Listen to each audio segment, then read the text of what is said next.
I never thought I'd be the kind of person who checks someone else's phone. Not because I'm some perfect, trusting partner, but because I always believed that if you get to that point, the relationship is already over. Ironically, that belief is exactly why I ignored the signs for so long. It started small, always does, right? My boyfriend Adil and I had been together for almost 3 years. We weren't perfect, but we were stable, comfortable. The kind of relationship where you stop questioning things because everything feels safe. We lived together in a small apartment, same routine every day. I'd come home from work around 6, he'd already be there, usually gaming or scrolling through his phone. We'd eat dinner, watch something, fall asleep. Normal until it wasn't. The first thing I noticed was how protective he became of his phone. Before, he'd leave it anywhere, on the couch, on the table, even unlocked sometimes.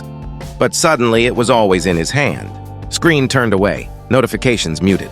At first, I told myself I was overthinking. People change habits, I whispered to myself one night as I watched him quickly flip his phone face down when I walked into the room. Still, something felt off. "Who were you talking to?"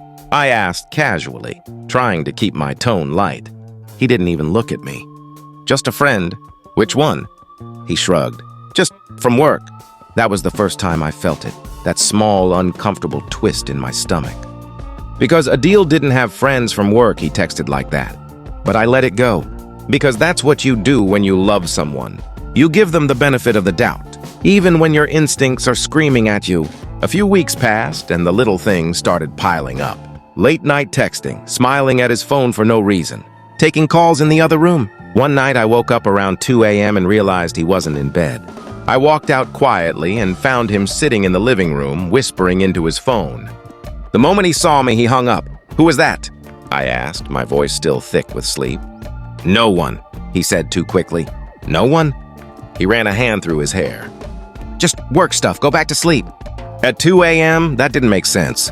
But again, I said nothing. Because I wasn't ready for the answer. The real turning point came a week later. We were having dinner and I noticed his phone buzz on the table. He didn't notice it was in the kitchen. I don't know what came over me.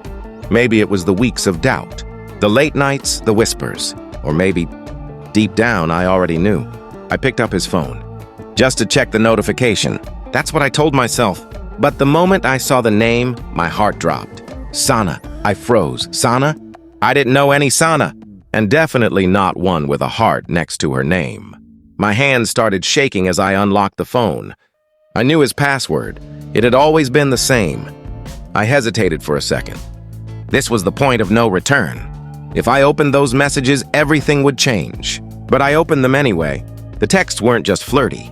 They were intimate, deep. Personal, "I miss you. I wish I could fall asleep next to you." Last night meant everything to me. My chest felt tight like I couldn't breathe. Last night, he was home last night. With me, or at least I thought he was. I kept scrolling, my vision blurring with tears. Photos, voice notes, plans to meet. And then I saw something that made my entire world stop. I hate lying to her like this. "Hear me." And his reply, "Just a little longer, I promise." I don't remember putting the phone down. I don't remember sitting back in my chair. All I remember is the sound of my own heartbeat, loud and uncontrollable. And the realization that everything I believed in, everything I trusted, was a lie. When Adil walked back into the room, he smiled like nothing had happened. "Why are you so quiet?" he asked, sitting down across from me. I looked at him, really looked at him, and for the first time, I didn't recognize the person in front of me. "Who is Sana?" I asked. The color drained from his face. "What?" "Sana," I repeated, my voice shaking. "The one you miss. The one you want to fall asleep next to?" Silence. Heavy. Suffocating silence. "I saw your messages," I added. He stared at me like he was trying to figure out how much I knew. Then he sighed. Not guilty. "Not sorry, just annoyed." "It's not what you think," he said. I almost laughed. "Really?" "Because it looks exactly like what I think." He ran his hands over his face. "It's complicated." "No," I said, my voice rising. "It's not complicated. You're cheating on me." He didn't deny it. That hurt more than anything. But what he said next, that's what broke me. "You wouldn't understand," he muttered. I felt something inside me snap. "Then make me understand," I said, my voice barely above a whisper. He looked at me, and for a moment I thought, Maybe he'll apologize. Maybe he'll choose me, but instead he said, "I didn't plan for this to happen." And that's when I realized he wasn't sorry. He was just sorry he got caught. I stood up, my legs shaking. "How long?" I asked. He hesitated. That hesitation told me everything. "How long, Adil?" 6 months, 6 months, half a year of lies, of sharing a bed with me while texting someone else, of pretending everything was normal. I felt like I was going to be sick. But the worst part? I still didn't know the truth. Not all of it. Because as I stood there trying to process everything, one thought kept repeating in my mind. Who is Sana? Really? And why did I have this horrible feeling? That I already knew her? I didn't sleep that night. How could I? Every time I closed my eyes, I saw those messages. "I miss you. Last night meant everything."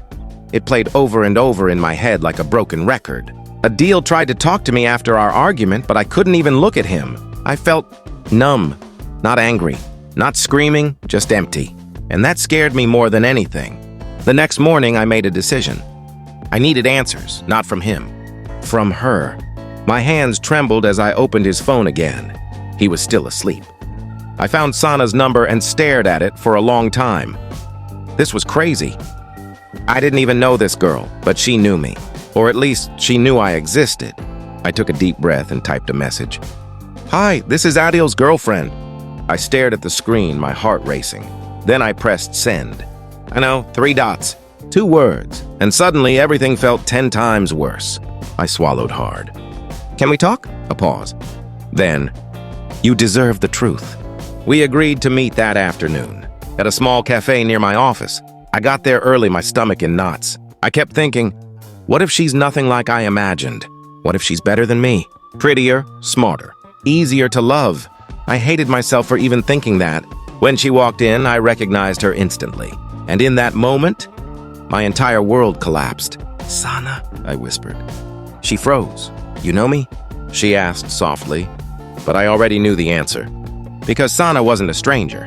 She wasn't some random girl from his work. She was my cousin. I don't remember standing up.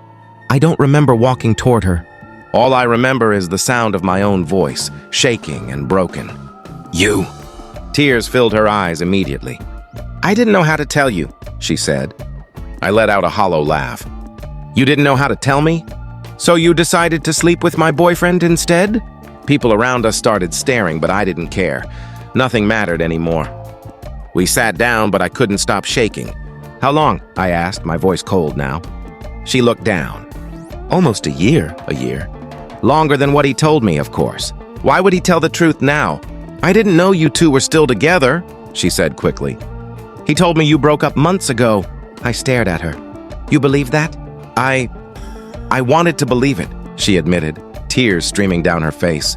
That hurt in a different way, because it wasn't just betrayal, it was cowardice. "And when did you find out the truth?" I asked. She hesitated. 2 months ago." My heart dropped. 2 months? And you still continued?" She didn't answer. She didn't need to. I stood up. "I think I've heard enough." "Wait," she said, grabbing my wrist. "There's more." I pulled my hand away. "I don't want to hear anything else." "You need to," she insisted. "Because he's lying to both of us." I froze. "What do you mean?" She took a deep breath. "He told me he loves me," she said. "That he's going to leave you." I let out a bitter laugh. "Yeah, he told me something similar." "That's not the worst part," she added quietly. I felt a chill run down my spine. What could possibly be worse than this? She looked at me, her eyes filled with something I couldn't quite place.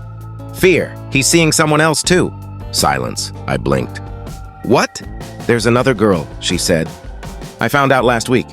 I felt like the ground beneath me disappeared. Another one?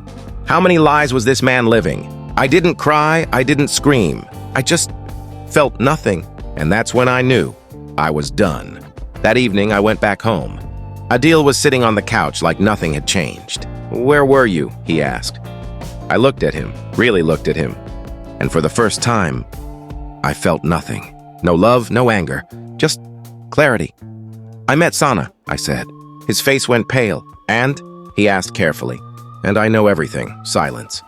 Then I added, Does the third girl know about us too? That was it. That was the moment. The mask dropped completely. I didn't stay for his explanation. I didn't stay for his apologies. Because some things don't deserve closure. They deserve distance. I packed my things that night, every memory, every piece of my life with him. Gone. It's been 6 months now. And I won't lie, it still hurts sometimes. Not because I miss him, but because I miss the person I thought he was. As for Sana, we don't talk anymore. Some betrayals don't come with forgiveness, and that's okay. If there's one thing I learned from all of this, it's this. Trust your instincts. The truth always finds a way to surface, even when you're not ready for it. And sometimes, losing everything you thought you had is the only way to finally see things clearly.